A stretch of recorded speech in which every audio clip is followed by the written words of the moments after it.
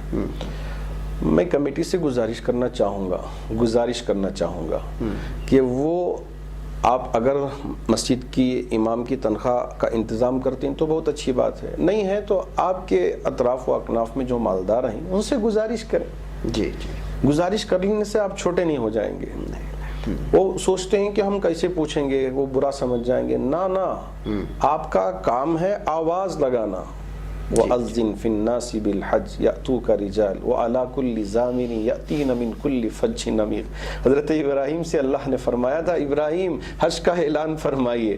حضرت ابراہیم نے فرمایا ہے میرے رب یہاں تو کوئی نہیں ہے، میں کیسے اعلان کروں؟ اللہ رب ذوالجلال نے فرمایا ابراہیم اعلان کرنا تمہاری ذمہ داری ہے، اس اعلان کو پہنچانا ہماری ذمہ داری ہے. ایسے ہی مسجد کے احباب سے میں گزارش کرنا چاہوں گا، پہلے اپنے اطراف و اکناف میں جو احباب ہیں یا قریب کے ضلعوں میں یا تعلقہ جات میں جو احباب رہتے ہیں ان سے آپ کی پریشانی کا اظہار کریں کہ ہاں یہ تنخواہ دینے کے لیے ہم کوئی نظام نہیں ہے امام کی یا مؤذن کی یا خادموں کی، آپ ذرا اس کا نظام فرما دیں، انتظام کر دیں، انشاءاللہ ہو جائے گا. اگر نہ بھی ہو تو پھر شہر کی طرف رجوع کریں کہ فون کے ذریعے سے آپ بات کریں گے تو انشاءاللہ ہر ایک بھی اس سلسلے میں آگے آ رہے ہیں. بہت سارے ادارے بھی کام کر رہے ہیں، میرے پاس بھی مسلسل فون آ رہے ہیں تو میں بھی اداروں کو اس کی طرف متوجہ کر رہا ہوں. لیکن ہم کچھ بھی نہیں کرتے، بہت آسانی سے فون اٹھا کے ادارے کو فون کر دیتے ہیں کہ یہاں تنخواہ دینے کا کوئی نظام نہیں ہے، آپ ذرا ادارے سے انتظام فرما دیں. بہت آسان راستہ ہم تلاش کرنا چاہتے ہیں. میں چاہتا ہوں کہ تھوڑا آپ جد و جہد کریں، ذرا کوشش کریں. آپ اگر نہ کریں تو پھر انشاءاللہ اللہ نظام بنائیں گے. ایسے ہی مدارس کا جیسا کہ آپ نے فرمایا رمضان المبارک میں بہت سارے احباب بھی یہاں دور دراز سے بھی آتے تھے اور علاقے کے احباب بھی، اور چونکہ اکثر بیشتر یہ ہے کہ رمضان میں اب دوسرے وقت میں اگر ایک دیتے ہیں تو کتنے کا ثواب ملتا ہے؟ ایک ہی ملے گا. اگر غیر رمضان میں، اگر رمضان میں آپ دیتے ہیں تو اس کا ثواب بہت زیادہ ہو جاتا ہے. تو اس لیے لوگ چاہتے ہیں کہ اپنی زکوٰۃ رمضان میں دے کر اس کا زیادہ فائدہ اٹھائے. جیسا کہ ایک تاجر اپنے اس وقت میں تجارت کرنا چاہے گا جب اب اس کی تجارت زوروں پہ ہو، بس تجارت کر لیا، خوب نفع کما لیا، اب آرام سے بیٹھ جاتا ہے. تو احباب بھی سوچتے ہیں، مسلمان بھی سوچتے ہیں کہ رمضان میں اگر ہم زکوٰۃ نکالتے ہیں تو اس پر زکوٰۃ پہلے ہی سے ثواب ملے گا، لیکن اور زیادہ ثواب بھی اللہ رب ذوالجلال عطا فرمائیں گے. تو اس وجہ سے رمضان میں نکالنے کا ایک رواج چل پڑا ہے. اچھی بات بھی ہے، کوئی غلط بات بھی نہیں ہے. اس کا مطلب یہ نہیں کہ غیر رمضان میں نہ نکالیں، غیر رمضان میں بھی. اب صورت یہ ہے، بڑی آسان ہے کہ بہت سارے احباب کے پاس جس مدرسے کو وہ چندہ دیتے تھے ان کے نام درج ہیں. جی اکثر لوگوں کے پاس جن مدارس کو رمضان المبارک میں وہ چندہ دیا کرتے تھے ان کے نام درج ہیں. آپ برائے مہربانی، میں ہاتھ جوڑ کے سب مالداروں سے گزارش کرنا چاہوں گا کہ آپ برائے مہربانی ان مدرسوں تک آپ بذریعے یعنی بینک اکاؤنٹ کے بہت آسانی سے پہنچا سکتے ہیں. رمضان میں ہی پہنچا دیجیے، آپ کے لیے ثواب بھی مل جائے گا، ان لوگوں کے لیے بھی آسانی ہو جائے گی. ہر ایک کا نمبر بھی لکھا ہوا ہے. صحیح بات. ہاں میں یہ بھی کہنا چاہوں گا کہ بعض جو سفیر ہوتے ہیں تو ان کا بھی کچھ حصہ رہتا ہے، کہ ایسی بات بھی سنی ہے، اب شاید ان کا حصہ محروم ہو جائے گا، وہ تو غلط بات ہے. اب پورے کا پورا آپ کا حصہ ان بچوں کو مل جائے گا. ان کا بھی خیال رکھنا چاہیے مدارس کی جانب سے، مدارس کی طرف سے سفرا کا خیال رکھیں، وہ الگ بات ہے. لیکن اس میں پرسنٹیج نکالنا وہ میری سمجھ سے باہر ہے، مجھے وہ سمجھ میں ہی نہیں آیا آج تک. ہاں ان کے لیے کوئی مشاہرہ آپ مقرر کر دیں اس کام کے لیے، ان کے سفری اخراجات کے لیے آپ دے دیں. اب تو سفری اخراجات نہیں، جو بھی ان کی ضرورت ہے ان کی ضرورت کو مدرسے کی طرف سے پورا کر دیا جائے. ہر ایک اپنے ماتحت میں جو نظام چل رہا ہے اگر اس کا خیال کر لیتے ہیں تو انشاءاللہ خود بھی کامیاب رہیں گے، وہ بھی انشاءاللہ کامیابی پالیں گے. بہت بہت شکریہ مولانا، بہت ساری باتیں آج آپ نے رکھی جو اہم ترین سوالات تھے انشاءاللہ. تو ناظرین آپ نے دیکھا کہ دیکھیے آپ اس غلط فہمی میں نہ رہیں کہ مسجد میں نماز نہیں ہو رہے تو مجھے لیے 20 رکعت تراویح کی معاف ہو گئی، یا اس غلط فہمی میں نہیں یار کوئی اور ایک عقیدہ ہے جو 8 رکعت میں ہی آپ کام مکمل کر لیں گے، ایسا نہیں ہے۔ گھر میں آپ کو 20 رکعت پڑھنا ہے، آپ تنہائی کیوں نہ ہو، اگر آپ کو 2 سورتیں یاد کیوں نہ ہو۔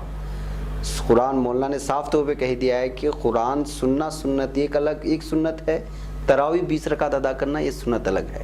اگر آپ کو کوئی قرآن نہیں سنا رہا ہے امام تو آپ وہ سنت بعد میں خود پڑھ کر کے یا کہیں سے بھی سن کر کے ادا کر سکتے ہیں، وہ ایک سنت مکمل ہو گئی۔ 20 رکعت میں اگر 2 سورتیں بھی یاد ہیں، قل واللہ احد سمجھ لیں، قل اعوذ بالفلق اور الحمدللہ، ہم کو تو رکوع کی تسبیح یاد ہے، تحیات یاد ہے، سجدہ بھی یاد ہے، ساری چیزیں ہیں، تو آپ اسی کو دہراتے رہیں۔